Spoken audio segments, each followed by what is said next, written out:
කෙහිල්බද්දර පද්මේ සහ ගම්පහ ඔස්මන් කියන්නේ තරහකාරයෝ කියලාද ඔයාලත් මෙච්චර කල් හිතාගෙන උන්නේ නෑ. ඒ දෙන්න හොඳම යාළුවෝ දෙන්නෙක්. උන් දෙන්න මුළු රටක් රවට්ටන්න තමයි ඒ විදිහට රඟපාලා තියෙන්නේ.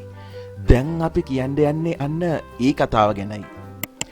මෙරට ක්‍රියාත්මක වෙන සංවිධානාත්මක අපරාධ කල්ලිවල ඇතුලේ සිද්ධ වෙන දේවල් ගැන, ඒ වගේම ඔවුන්ගේ සූක්ෂම සැලසුම් ගැන ඉතා වැදගත් තොරතුරු රැසක් මේ වෙද්දී එළියට ඇවිල්ලා තියෙනවා. ඒ තමයි පාතාල ලෝකේ ගණේ මුල්ලේ සංජීව කියලා ප්‍රසිද්ධව හිටපු මාකිලන්ගමුවේ සංජීව කුමාර සමරත්න ඝාතනය කිරීමේ සිද්ධියට අදාළව මේ සිද්ධියේ ප්‍රබලම සැකකරුවෙක්ව කොළඹ දිසාපරාධ කොට්ටාශය විසින් අත්අඩංගුවට අරගෙන තියෙනවා. මෙලෙස අත්අඩංගුවට පත් වෙලා තියෙන්නේ විජේරත්න ආරච්චිගේ ඔස්මන් ගුණසේකර නොහොත් ගම්පහ ඔස්මන් කියන පුද්ගලයයි. විමර්ශන නිලධාරීන් කියන්නේ ගණේ මුල්ලේ සංජීව ඝාතනයට භාවිත කරපු ගිනි අවිය සපයලා තියෙන්නෙත් මේ පුද්ගලයා කියලයි.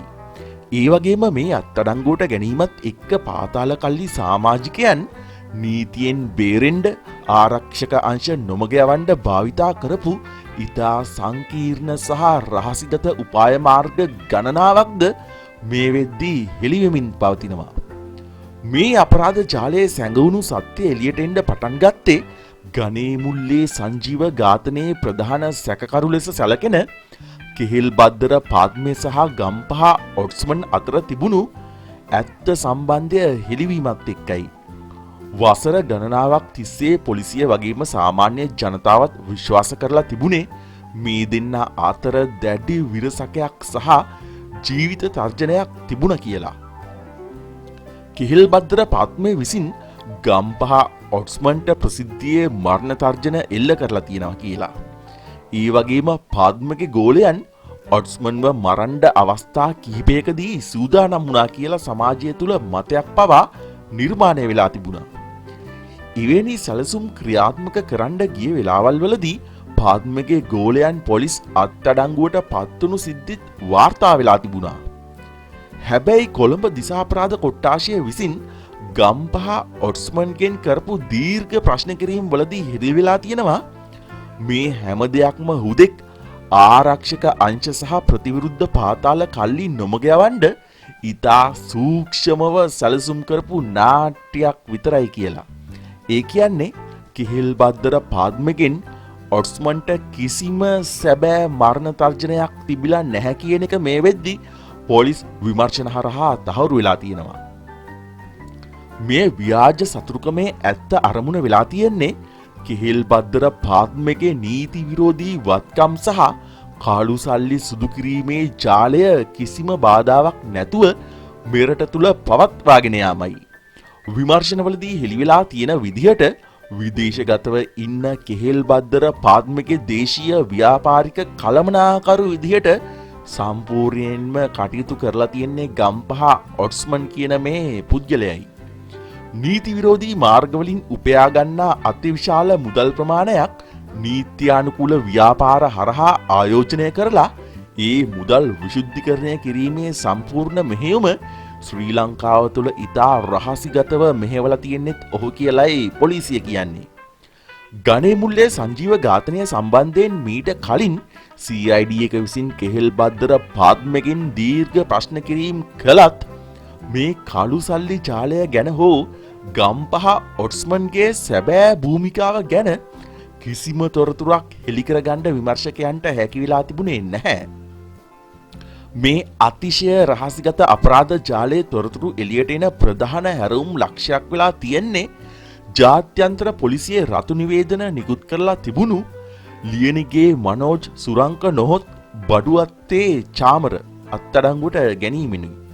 ශ්‍රී ලංකා බුද්ධ්‍යංශ විසින් කරපු විශේෂ ජාත්‍යන්තර මෙහෙයුමකින් පස්සේ අසර්බයිජානයේදී අත්අඩංගුවට ගත්ත මේ සැකකරු පසුගිය මැයි 11 වෙනිදා ශ්‍රී ලංකාවට පිටුවහල් කරගෙන ඇවිත් තිබුණා.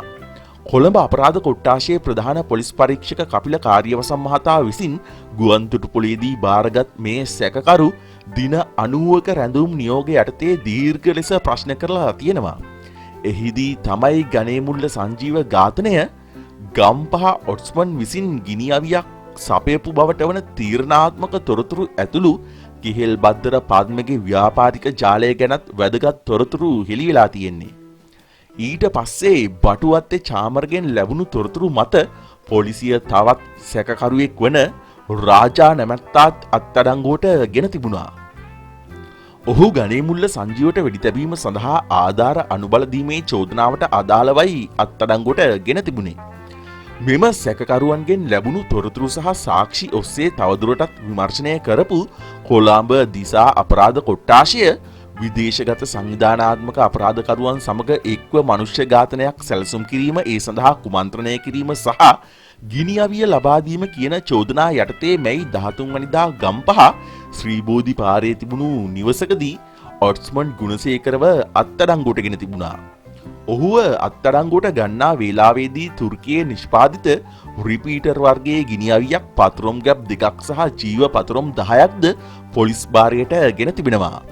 ගිනි අවිය සඳහා බලපත්‍රයක් තිබුණත් ඒකට අදාළ නීතිමය කොන්දේසි උල්ලංඝනය කරලා තියෙනවා කියලා පොලිසිය සඳහන් කරනවා.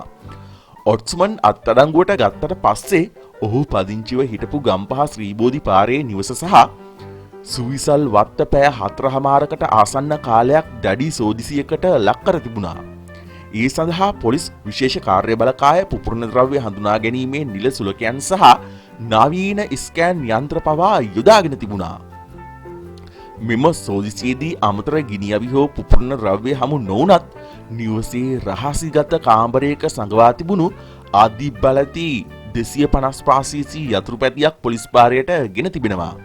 මූලික විමර්ශනවලදී හෙළිවෙලා තියෙන්නේ 2023 සහ 2024 වර්ෂවලදී ජපානයෙන් විවිධ අමතර කොටස් ලෙස නීති විරෝධීව ගෙන්වාගෙන මේ යතුරු පැදිය මෙරටදී රහසිගතව එකලස් කරලා තියෙනවා කියලයි. මේ සමස්ත සිද්ධිමාලාවේ මුල් සිද්ධිය වන්නේ 2025 පෙබරවාරි 19 වැනිදා අලුත්කඩේ මහේස්ත්‍රාත් අධිකරණය ඇතුළතදී සිද්ධ වුණු ගණේමුල්ල සංජීව ඝාතනයයි. එදා බූස්ස අධිආරක්ෂිත බන්ධනාගාරයේ සිට දැඩි ආරක්ෂාව මැද්දේ සංජීවව අධිකරණයට රැගෙන ඇවිත් තිබුණා. ඔහු විත්තිකූඩුවේ ඉන්න වේලාවේදී නීතිඥවරයෙකුගේ ඇඳුමට සමාන ඇඳුමක් ඇඳගෙන ආපු නාඳුනන තුවක්කු කරුවෙක් රිවෝල්වරයකින් වෙඩි තබලා ඔහුව ඝාතනය කරලා ගිනි අවිය එතනම දාලා පැන ගොස් තිබුණා. මේ අතිශය බරපතල අපරාධය ගැන මුලින්ම කිසිල්වත්ත පොලිසිය විමර්ශන ආරම්භ කළත් සිද්ධියේ බරපතලකම සහ ජාත්‍යන්තර අපරාධ ජාල සම්බන්ධතා හේතුවෙන් වැඩිදුර විමර්ශන කොළඹ දිසා අපරාධ කොට්ටාශයට බාර දී තිබුණා. කොහොම හරි අත්අඩංගුවටගත් ගම්පහ ඔට්ස්මන්ව පැය 72ක් රඳවාගෙන ප්‍රශ්න කරලා පාසුව PTA පනත යටතේ තවත් දින 90ක් රඳවාගෙන ප්‍රශ්න කිරීම සඳහා අවසර ලබාගෙන තියෙනවා. හොඳයි ඉතින් කොහොම හරි මේ මුළු රටක් රවට්ටලා කිහෙල්බද්දර පද්මේ සහ ගම්පහ ඔට්ස්මන් තරහකාරයෝ විදිහට රංග දක්වලා තියෙන සම්පූර්ණ නාට්‍යයක්. පාද්මගේ කළු සල්ලි සුදු කරන්න ඉඳලා තියෙන ළඟම හොඳම යාළුවා තමයි ගම්පහ ඔට්ස්මන්. ඉතින් මෙහෙම දේවල් අනාවරණය වෙන එක සහ මුන් මේ ගහලා තියෙන ගේම් ප්ලෑන් ගැන ඔයාලගේ අදහසත් කමෙන්ට් එකක් දාගෙන යන්න. ඒ වගේම මේ වගේ දේවල් ගැන හරියටම නම් ගම් සහිතව දැනගන්න අපේ channel එක subscribe කරන්න අමතක කරන්නත් එපා. ස්තුතියි.